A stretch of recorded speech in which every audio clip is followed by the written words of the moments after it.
조합제TV 시청자 여러분 안녕하십니까. 2023년 4월 10일 오후 3시입니다. 오늘 조선일보에 이인규 전 대검 중수부장 인터뷰가 실렸습니다. 김윤덕이 만난 사람, 이인규 전 중수부장, 김윤덕 선임 기자의 첫 번째 인터뷰입니다.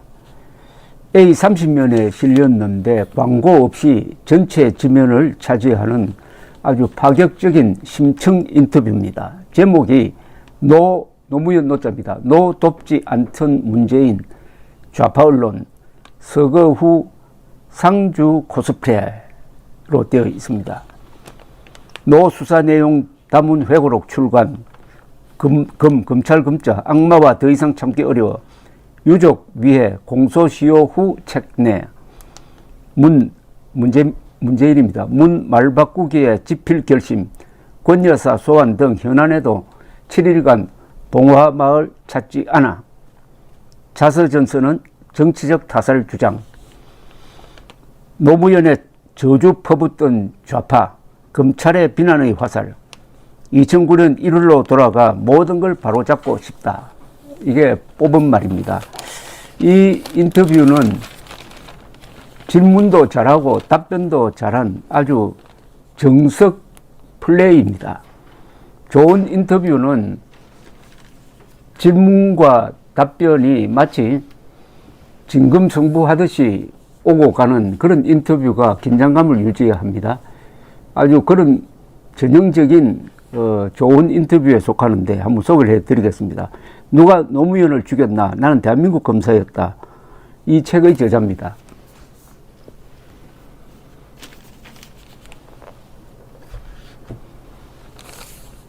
지금이 이재명 정권이었어도 책을 출간했겠느냐고 김윤덕 기자가 물으니까 이인규 전 중수부장의 미간이 살짝 패었다고 합니다. 물론입니다. 팩트잖아요.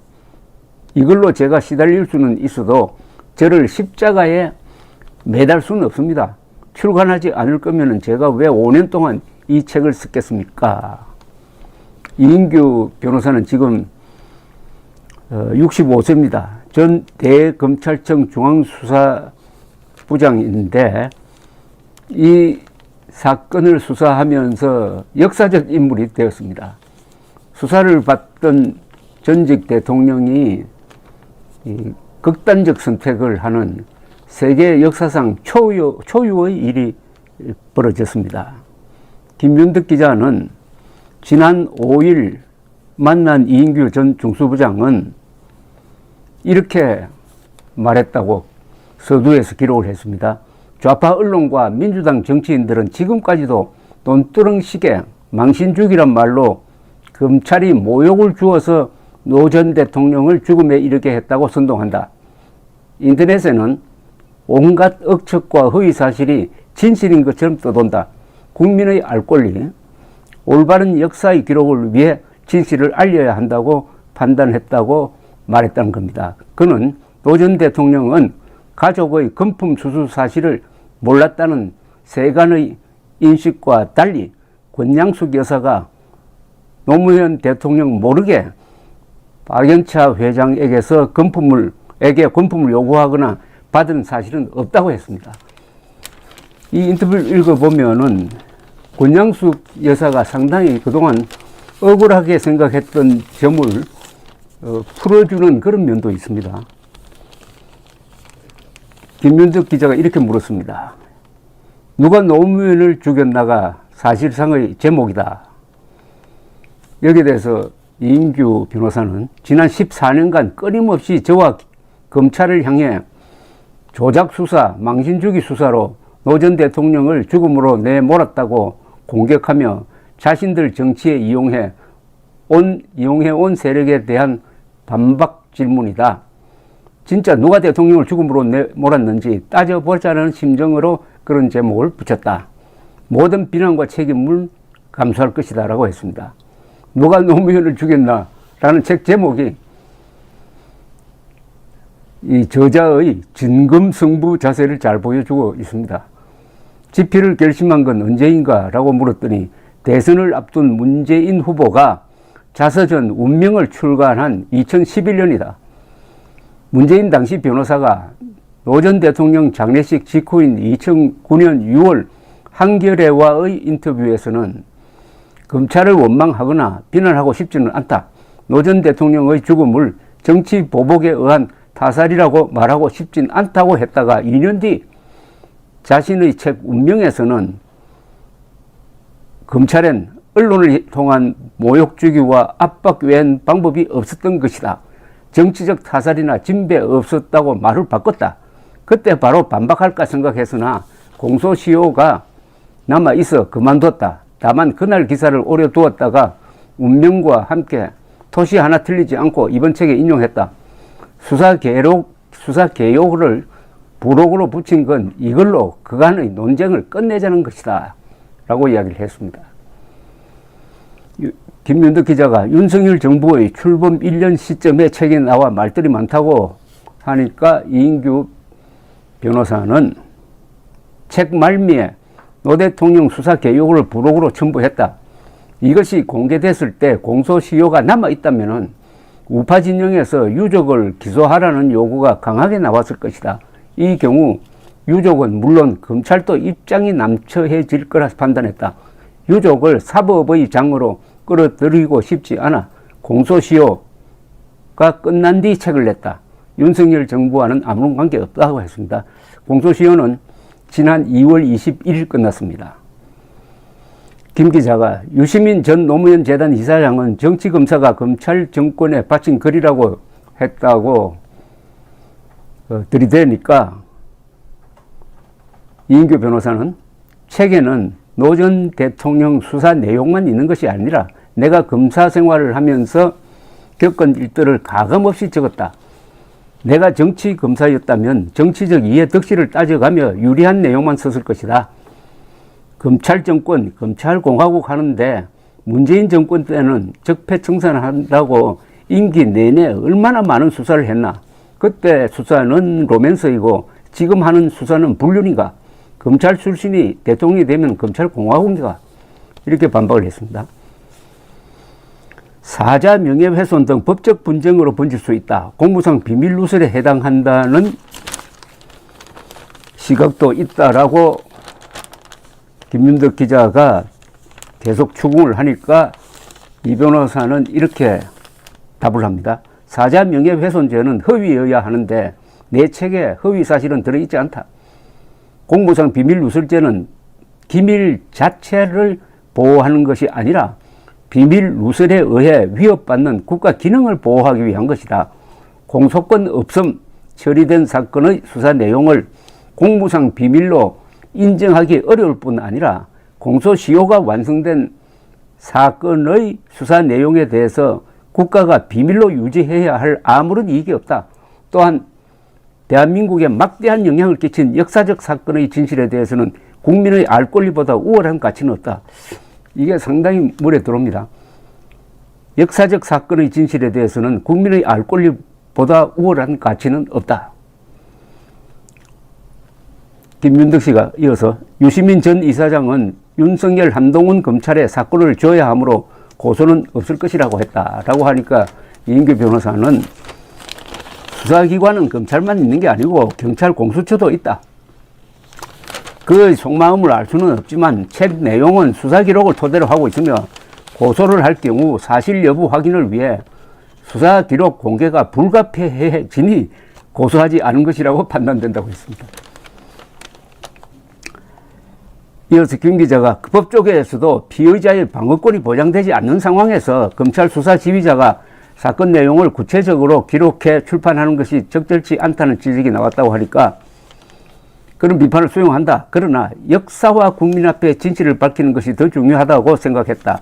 권양숙 여사, 형 노건평 씨, 아들 노건호 씨, 딸 노정연 씨, 조카사위 연철호 씨, 그리고 정상문 전 청와대 비서관은 사건 내용을 알고 있다. 유족 측에서 얼마든지 반론이 가능하다고 생각한다.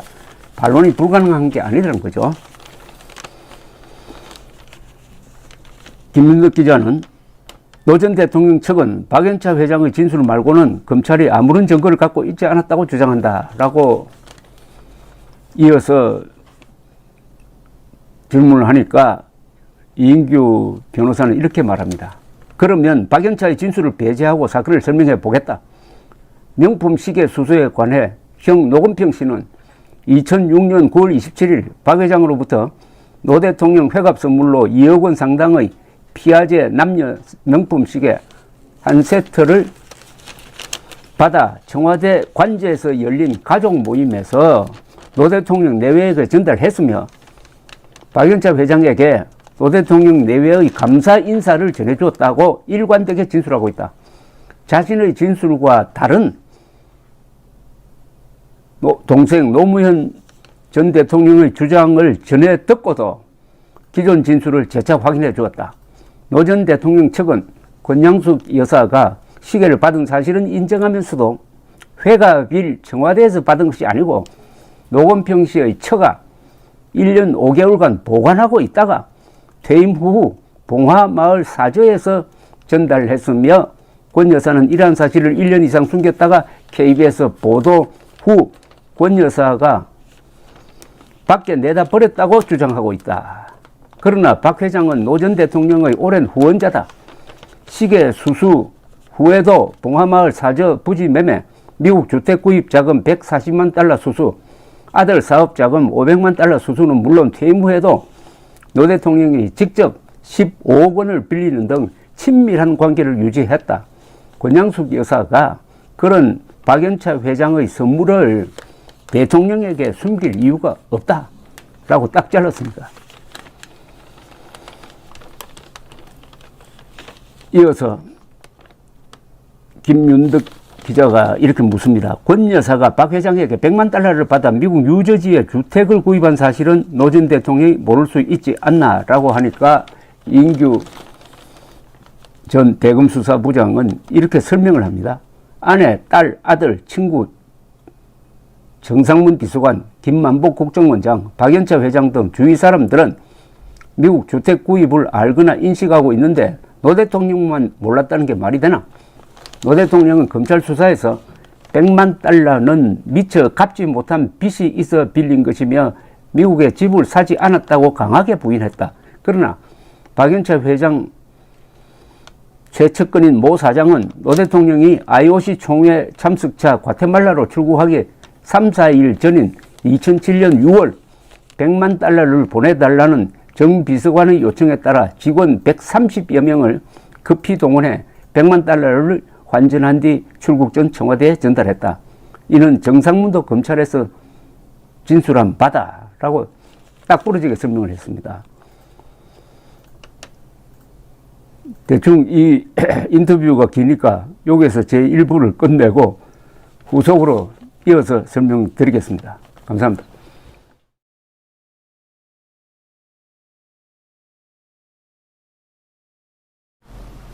조합제TV 시청자 여러분 안녕하십니까. 2023년 4월 11일 정오를 방금 지났습니다.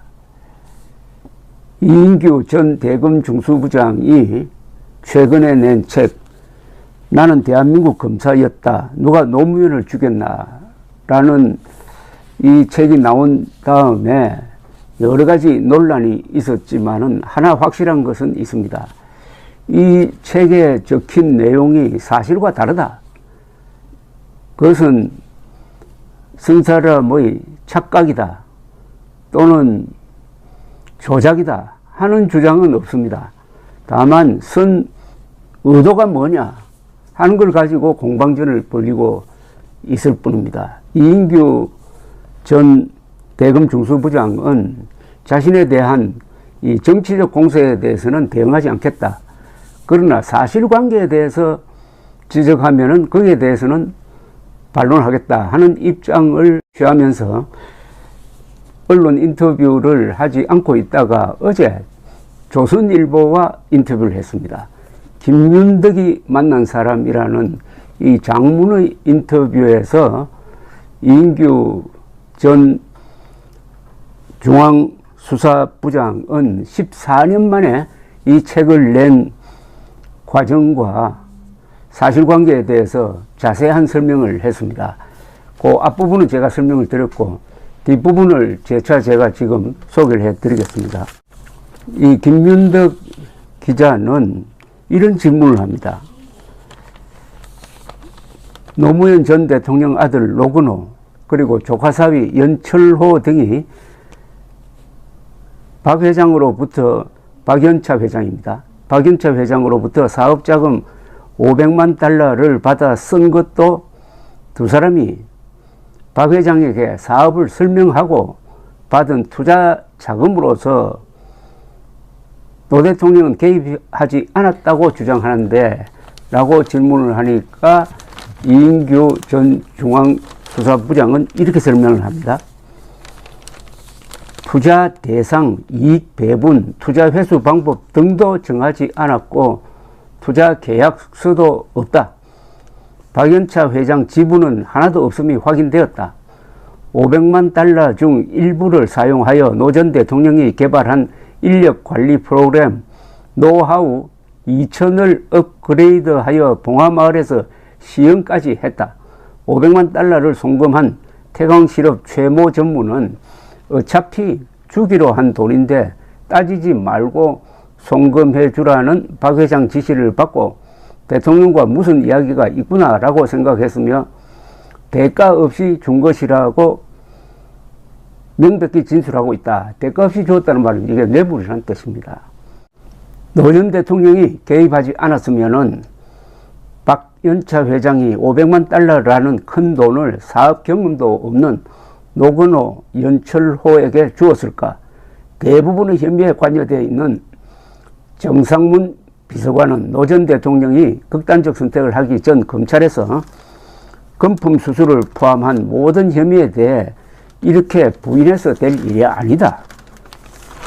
변호사를 통해 노 전 대통령에게 모든 사실을 인정하고 대국민 사과를 하는 방안을 건의하겠다고 말했다. 이렇게 설명을 했습니다.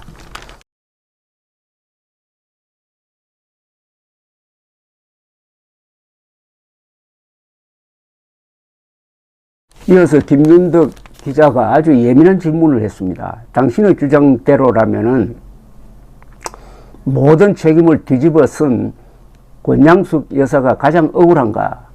라고 했더니 이인규 씨는 검찰 수사 결과에 따르면은 권 여사가 정상문 비서관에게 부탁해서 빌렸다고 주장하는 3억 원 외에는 노 대통령 모르게 박 회장에게 금품을 요구하거나 수수한 사실은 없다. 권 여사에게 남편을 죽게 만든 사람이라는 굴레를 씌우는 것은 가혹하다. 노 전 대통령도 바라지 않으실 거라고 했습니다. 권양숙 씨가 시계를 받고 노무현 대통령은 그 사실을 뒤에 알았다. 이런 식으로 이야기를 전개하고 있는 데 대해서 수사 책임자로서 그게 아니라 권양숙 여사가 상당히 지금 억울한 면이 있다라는 이야기입니다. 논두렁 시계 논란을 촉발한 SBS 보도에 격분했는데 배후에 이명박 정부와 국정원이 있다고 주장했다가 고소도 당했다라고 질문을 하니까 이 논두렁 시계에 대해서 이야기를 합니다. 논두렁 시계는 좌파 정치인들이 검찰에 씌운 프레임이자 올가입니다. 문재인 전해철 변호사는 노 대통령 조사 당시 입회하여 시계 관련 발언의 진실을 알고 있다. 그럼에도 노 대통령 내외가 명품 시계 받은 사실은 감추고 밖에 내다 버렸다고 한 노 대통령의 검찰 진술이 논두렁에 내다 버렸다고 잘못 보도된 것을 빌미 삼아 논두렁에 버리지 않았다는 것이 마치 시계 및 금품을 받지 않은 것처럼 교묘하게 논리를 만들었다. 논두렁 시계 하면은 일단 국민들은 그게 이명박 정부가 조작한 거다. 따라서 시계는 없다. 논두렁 시계가 조작되었으니까 시계 자체가 없다. 동시에 다른 혐의 500만 달러를 받았다는 이것도 다 거짓말이다. 이런 식으로 생각을 하도록 선전선동을 해왔고 거기에 상당수 국민들이 넘어갔다는 겁니다. 그러나 이인규 검사는 이 체계에서 시계는 분명히 있었다. 논두렁 시계는 없었지만은 피아제 시계는 있었다. 그러니까 피아제 시계 2개를 받은 것은 사실이다. 다만 노 전 대통령은 검찰 조사에서 내다 버렸다. 부인이 내다 버렸다고 이야기하더라. 라고 했는데 이게 언론에 보도될 때는 논두렁에 버렸다. 라고 잘못 보도되니까 요점에 포커스를 맞춰가지고 논두렁은 거짓말이다. 따라서 시계도 없다. 따라서 모든 검찰 조사는 거짓말이다. 이런 식으로 덮어씌우고 있다는 지적입니다. 이인규 변호사는 이렇게 이야기합니다. 더구나 이는 청와대와 국정원이 명품 시계 수수와 관련한 KBS와 SBS 보도에 개입하는 바람에 생긴 일이라 더욱 화가 났다. 논두렁 시계를 보도한 SBS는 취재원 보호라는 명분으로 거짓 내용을 흘린 사람을 끝내 밝히지 않았고, 내가 SBS 논두렁 시계 보도의 배후에 국정원이 있다고 발표하자 나를 명예훼손죄로 고소했다. 검찰은 그 사건을 4년이나 방치하다가 나에 대한 소환 조사도 없이 작년 10월 무혐의 처분했다라고 설명을 했습니다. 노무현의 죽음에 당시 변호사였던 문재인의 책임도 크다고 했다는 지적에 이인규 변호사는 이렇게 이야기합니다. 그는 노 대통령이 자살하기 직전 7일 동안 한 번도 찾아가지 않았다. 극단적 선택 다음 날인 5월 24일에 권 여사에 대한 조사가 예정돼 있음에도 현안이 없었다는 이유로 수사의 문제점을 지적하는 의견서 한 장 제출한 적이 없으며 검찰과 접촉하여 수사 내용을 파악하려는 시도조차 하지 않았다. 검찰의 솔직한 입장을 묻고 증거와 사실을 정리해 나갔더라면 대통령이 죽음으로까지 내몰리지는 않았을 것이다. 통렬한 비판입니다. 무능하고 무책임했다. 김민덕 기자는 좌파 진영과 언론도 노무현을 저주하면서 그를 죽음으로 몰고 갔다고 책에서 썼는데 라고 물으니까 이인규 변호사는 비판을 넘어 인격 모독, 저주에 가까운 비난을 한 것은 사람보다 진영 보호를 우선했기 때문이 아닌가 생각한다. 그랬던 그들이 노 대통령이 서거하자 검찰의 모든 비난의 화살을 돌리고 노무현 정신을 외치며 상주 코스프레를 했다. 상주 코스프레를 했다는 것은 상주 신용을 했다는 겁니다. 그 모습에 제일 당황한 이는 누구도 원망하지 마라. 집 가까운 곳에 아주 작은 비석 하나만 남겨라 유언한 노 대통령이었을 것이다. 그는 친구이자 동지인 문재인이 자신의 죽음 위에 거짓의 재단을 만들어 대통령이 될 줄은 꿈에도 생각하지 못했을 것이다. 좀 소름 끼치는 정의입니다. 친구이자 동지인 문재인이 자신의 죽음 위에 거짓의 재단을 만들어 대통령이 될 줄은 꿈에도 생각하지 못했을 것이다. 김윤덕 기자가 당신은 정치인 검사인가? 라고 물었더니 이렇게 대답을 했습니다. 정치검사의 뜻이 뭔가? 정권의 하명을 받아서 출세를 위해서 수사? 맹세코 나는 권력의 하명을 받아서 수사한 적이 없다. 출세는 하고 싶었을 거다. 총장도 되고 장관도 되고 싶고 그렇다고 누구의 구미에 맞춰 수사를 하는 건 검사가 아니다 라고 했습니다. 윤석열 정부를 검찰 정권이라고 한다고 하니까 문재인 정권 당시 적폐수사라는 이름으로 전 정권에 대해 엄청나게 많은 수사를 했다. 그때의 문 정권도 검찰 정권이었나? 검찰이 수사를 많이 하는 건 부패한 정치인, 고위공직자, 재벌 등 거악이 많아서다. 그들이 죄를 짓지 않으면 검찰이 수사할 일이 없다. 현재 검찰의 가장 큰 문제점은 진영화 조직입니다. 현 정권 검사들이 지난 정권 검찰이 한 수사를 자기들이 한 것이 아니라고 거리낌 없이 말하는 것을 보았다. 준사법기관인 검찰 조직이 진영화되고 있다는 증조다. 이는 문재인 정권의 잘못된 검찰 인사에서 비롯된 측면이 크다. 문 정권은 소위 빅4라는 서울중앙지검장, 대검 반부패 수사부장, 공안부장, 법무부 검찰국장을 경력과 능력에 상관없이 코드 인사로 채웠다. 그들은 분에 넘치는 자리를 준 문정권에 보원하려 했으나 역부족이었다. 그 결과는 다 아는 대로다라고 했습니다. 정치의 뜻이 있어 책을 출간했느냐는 물음에 대해서는 저는 시시비비를 가리는 사람이지 정치에 맞는 사람이 아니다. 요즘 정치를 보면은 마치 프랑스 혁명 전 앙샹 레짐 구체제라는 뜻입니다. 앙샹 레짐을 보는 것 같다. 국민은 안중에도 없고 진영 논리만 넘쳐난다. 원칙과 품격은 사라지고 권모술수가 난무한다. 젊고 합리적인 분들이 정치에 참여했으면 좋겠다 라고 했고, 노무현 수사로 천직으로 여겨온 검사직에서 물러났는데 억울한 거라고 물으니까 이인규 씨는 다 잊었다. 시간을 되돌릴 수 있다면은 2009년 1월 노 대통령 수사를 시작하기 전으로 돌아가 모든 걸 바로 잡고 싶다고 했습니다. 이 책을 읽은 사람들로부터 여러 평가를 제가 들은 적이 있습니다. 이 책을 읽어보면은 대한민국 검사에 대한 좋은 생각을 갖게 된다. 아마 검사들도 이 책을 읽어보면은 검사로서의 자부심을 느낄 것이다 라고 했습니다. 그런데 지금 검찰에 좌우 가리지 않고 오로지 법이라는 잣대를 가지고 수사를 하는 이인규 같은 검사가 얼마나 되느냐 하는 점에 대해서는 자신이 별로 없습니다. 감사합니다.